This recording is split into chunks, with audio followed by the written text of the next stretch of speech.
तो आप किसी म्यूचुअल फंड कंपनी में इन्वेस्ट कर सकते हो और उसे छोड़ सकते हो अच्छा रिटर्न एक्सपेक्ट करके।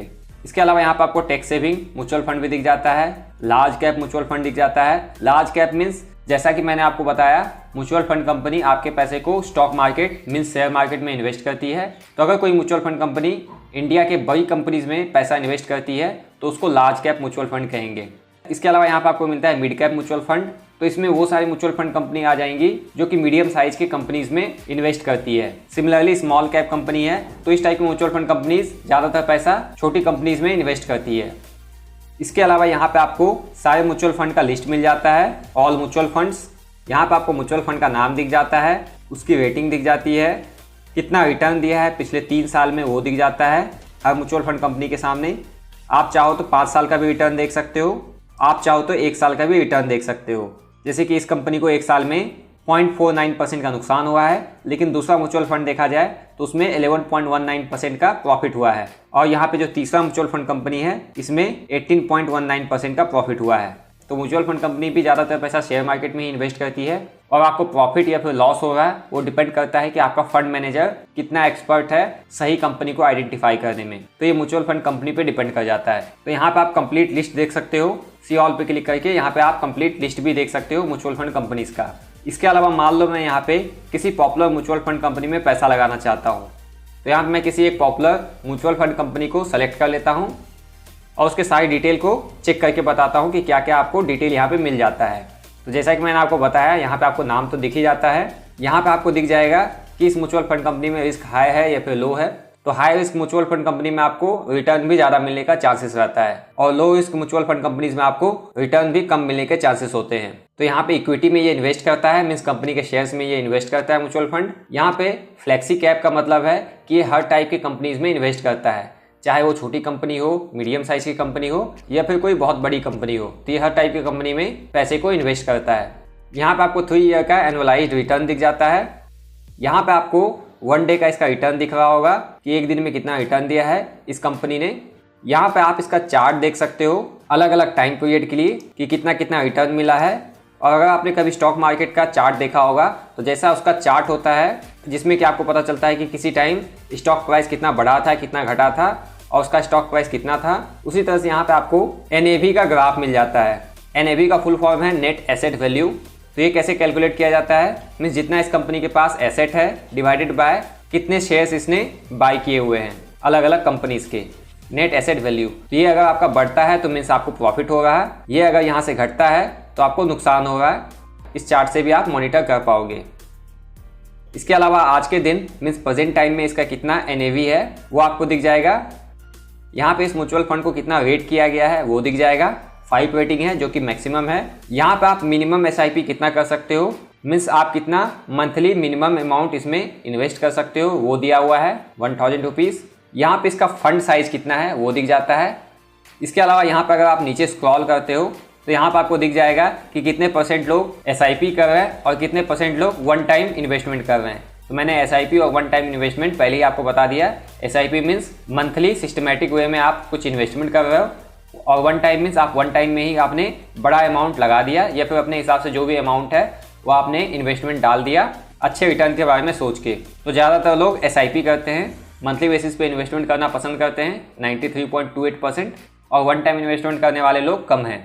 इसके अलावा यहाँ पर आपको रिटर्न कैलकुलेटर मिल जाता है। इस पर अगर आप क्लिक करते हो तो यहाँ पे आपको कैलकुलेट करने का ऑप्शन मिल जाता है।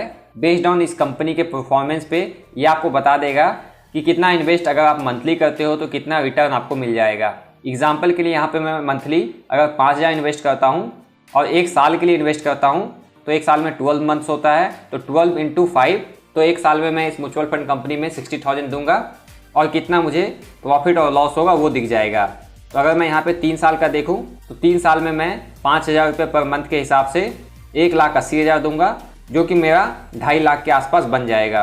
तो शॉर्ट टर्म में 1 साल में हो सकता है मुझे नुकसान हो, लेकिन लॉन्ग टर्म में यहाँ पे ये प्रॉफिट देने वाला है। वैसे मैं आपको ये डेमो दिखा रहा हूँ, मैं रिकमेंड नहीं कर रहा कि आपको इसी म्यूचुअल फंड कंपनी में इन्वेस्ट करना चाहिए। मैं बस यहाँ पे आपको डेमो दे रहा है, ये कोई भी रिकमेंडेशन नहीं है। और यहाँ पे अगर आप 10,000 पर मंथ इन्वेस्ट करते हो तो यहाँ पे आप 3 साल में 3,60,000 इन्वेस्ट करोगे जो कि आपका 5 लाख के आसपास बन जाएगा। और अगर आप 10,000 पर मंथ 5 साल तक इन्वेस्ट करते हो तो आप 5 साल में टोटल इसको 6 लाख रुपया दोगे और ये उसको लगभग 10 लाख रुपये में कन्वर्ट कर देगा। 9,89,000 अप्रॉक्स 10 लाख कह सकते हो। तो इस तरह से यहाँ पे आप इसके रिटर्न कैलकुलेटर को यूज करके किसी स्पेसिफिक म्यूचुअल फंड कंपनी का रिटर्न भी अनुमान लगा सकते हो। तो ये बेस्ड ऑन पास्ट डेटा आपको कैलकुलेट करके बताता है। इसके अलावा यहाँ पे आपको रिटर्न रैंकिंग, पीयर कंपैरिजन ये दिख जाता है। मीन्स इसी टाइप की जो म्यूचुअल फंड कंपनी है उससे यहाँ पे आपको कंपेयर करके बताया जाता है जो भी इसके कंपटीटर है। इसके अलावा यहाँ पे आप इसके होल्डिंग्स को देख सकते हो। तो होल्डिंग्स बताता है कि इस म्यूचुअल फंड कंपनी ने किस किस कंपनी में पैसे इन्वेस्ट किया हुआ है, कितना कितना %। तो यहाँ पे आप देख सकते हो इसने टोटल 28 कंपनी में इन्वेस्ट किया हुआ है और यहाँ पे इसके टॉप 10 होल्डिंग्स आपको दिख जाएंगे। आप पूरा लिस्ट भी देख सकते हो सी ऑल होल्डिंग्स पे क्लिक करके। यहाँ पे आप देख सकते हो इस म्यूचुअल फंड कंपनी ने सबसे ज्यादा पैसा ITC लिमिटेड कंपनी में लगाया हुआ है। मीन्स टोटल एसेट का 9.18% सिर्फ एक कंपनी में लगाया हुआ है। और उसके बाद सबसे ज्यादा पैसा लगाया हुआ है बजाज होल्डिंग एंड इन्वेस्टमेंट में, जो कि 7.42%। इसी तरह से आप देख पाओगे इसके कंप्लीट पोर्टफोलियो को कि किसमें किसमें कितना कितना पैसा इस स्पेसिफिक म्यूचुअल फंड कंपनी ने लगाया हुआ है। इसके अलावा यहाँ पे आपको प्रोस एंड कॉन्स दिख जाएंगे इस म्यूचुअल फंड का। यहाँ पे आपको एक इंपॉर्टेंट चीज मिलता है expense ratio, exit load and tax. तो एक्सपेंस रेशियो क्या होता है वो समझ लेते हैं। मीन्स आपने म्यूचुअल फंड कंपनी को कुछ पैसा दिया ताकि वो उसको शेयर मार्केट में लगा के आपको अच्छा रिटर्न दे सके। तो यहाँ पे उसके बदले में वो आपसे पर ईयर कुछ चार्ज लेगा। फ्री में तो कोई आपके लिए कुछ काम करेगा नहीं, तो उसमें वो आपसे कुछ चार्ज करेगा। तो जो भी आप फंड दोगे उसके परसेंटेज में वो आपसे चार्ज करेगा। मीन्स मान लो आपने एग्जाम्पल के लिए 1 लाख रुपया म्यूचुअल फंड में 1 साल में इन्वेस्ट किया है, तो वो आपसे 0.79% चार्ज करेगा। 1 लाख का 0.79% 790 रुपीज हो गया। तो ये हर कंपनी का अपना अपना एक्सपेंस रेशियो होता है, किसी का 1.5 होता है, किसी का 0.5 होता है। इसके अलावा यहाँ पे आपको एग्जिट लोड भी देखने को मिल जाता है। तो एग्जिट लोड जैसा कि इसका नाम है, ये एक चार्ज है जो कि म्यूचुअल फंड कंपनी द्वारा लिया जाता है अगर आप म्यूचुअल फंड को एग्जिट करते हो। तो ये डिपेंड करता है कि आप विदिन 65 डेज एग्जिट कर रहे हो या फिर आप बिफोर 730 डेज एग्जिट कर रहे हो। उसके केस में अलग अलग परसेंटेज है। इसके अलावा यहाँ पे आपको स्टाम्प ड्यूटी मिल जाता है जो कि है 0.005%। ये चार्जेस अप्लाई किया गया है 1 जुलाई 2020 से। तो ये स्टाम्प ड्यूटी गवर्नमेंट को जाता है। इसके अलावा यहाँ पे आपको टैक्स भी दिख जाएगा कि कितना कितना % आपको टैक्स लगने वाला है आपके रिटर्न पे, डिपेंडिंग अपॉन कि कब आप म्यूचुअल फंड स्कीम से एग्जिट करते हो। वो भी यहाँ पे आप डिटेल में चेक कर सकते हो हर म्यूचुअल फंड कंपनी के लिए। इसके अलावा यहाँ पे आपको नीचे स्क्रॉल करने के बाद फंड मैनेजमेंट दिख जाता है कि इस म्यूचुअल फंड कंपनी को कौन मैनेज कर रहा है। मीन्स इसका मैनेजर कौन है जो पैसे के ट्रांजैक्शन को देखता है, किस कंपनी में पैसा लगाना है, किस कंपनी में पैसा नहीं लगाना है, किस कंपनी के शेयर को बाय करना है, किस कंपनी के शेयर को सेल करना है। तो यहाँ पे आपको म्यूचुअल फंड कंपनी का फंड मैनेजर भी देखने को मिल जाता है। यहाँ पे आप अलग अलग फंड मैनेजर के बारे में गूगल पे भी सर्च करके देख सकते हो। अब दोस्तों यहाँ पे नीचे में आपको ऑप्शन मिलता है 1 टाइम और मंथली SIP। मीन्स आप 1 टाइम पैसा लगा सकते हो या फिर आप यहाँ पे अगर मंथ ऑन मंथ कुछ पैसे इन्वेस्ट करना चाहो तो वो भी कर सकते हो। तो डेटा से आपने देखा था कि ज़्यादातर लोग मंथली SIP कर रहे हैं, लगभग 93% इस स्पेसिफिक म्यूचुअल फंड में। तो मंथली SIP करने के लिए सिंपली आपको मंथली SIP पे क्लिक कर देना है। यहाँ पे आप जितना भी amount month on month invest करना चाहते हो वो इंटर कर देना है। एग्जाम्पल के लिए यहाँ पे मैं 1000 इन्वेस्ट करना चाहता हूँ, तो यहाँ पे मैं एक छोटा अमाउंट सेलेक्ट कर रहा हूँ डेमो के लिए। उसके बाद यहाँ पे आप डेट चूज कर सकते हो कि हर मंथ आप किस तारीख को इस म्यूचुअल फंड में पैसे डालना चाहते हो, मीन्स पैसे इन्वेस्ट करना चाहते हो। तो मान लो आप कोई सैलरी एम्प्लॉयड हो, मीन्स किसी कंपनी में काम करते हो और आपको तनख्वाह महीने की आखिरी तारीख 30 या 31 तारीख को आ जाता है, तो आप 1 तारीख को इन्वेस्टमेंट करना चाहते हो। तो यहाँ पे आप डेट सेलेक्ट करके कंफर्म कर लोगे और यहाँ पे आपको इन्वेस्ट नाउ पे क्लिक कर देना है। यहाँ पे आपको पेमेंट करने का ऑप्शन मिल जाता है। तो यहाँ पे आपको अलग अलग ऑप्शन मिल जाता है, गूगल पे, फोन पे और UPI का ऑप्शन मिल जाता है। तो यहाँ पे मैं गूगल पे के थ्रू पेमेंट कर देता हूँ। उसके बाद यहाँ पे 1 टाइम OTP भी आएगा आपके रजिस्टर्ड मोबाइल नंबर पे, वो यहाँ पे आपको इंटर करके सबमिट कर देना है। उसके बाद यहाँ पे आप चाहो तो हर मंथ ऑटोमेटिक पेमेंट भी कर सकते हो। उसके लिए यहाँ पे आपके पास पेज ओपन होकर आ जाता है। तो ऑटो पे सेलेक्ट करने के बाद क्या होगा कि हर मंथ उस स्पेसिफिक डेट को जो आपने सेलेक्ट किया है ऑटोमेटिकली आपके बैंक अकाउंट से पैसे डेबिट हो जाएगा और इस म्यूचुअल फंड में इन्वेस्टमेंट हो जाएगा।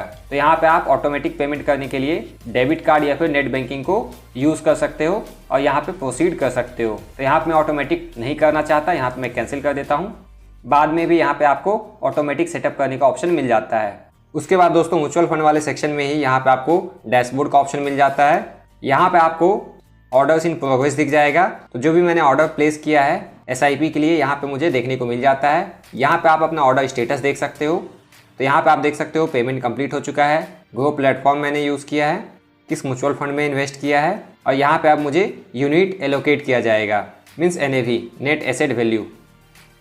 और जैसे ही आपका NAV कंफर्म हो जाता है, यहाँ पे आपको इन्वेस्टेड अमाउंट दिख जाएगा, जो भी प्रॉफिट और लॉस होगा उसके अकॉर्डिंग करंट अमाउंट दिख जाएगा, और जो भी टोटल प्रॉफिट लॉस रिटर्न में आएगा वो यहाँ पे आपको देखने को मिल जाएगा।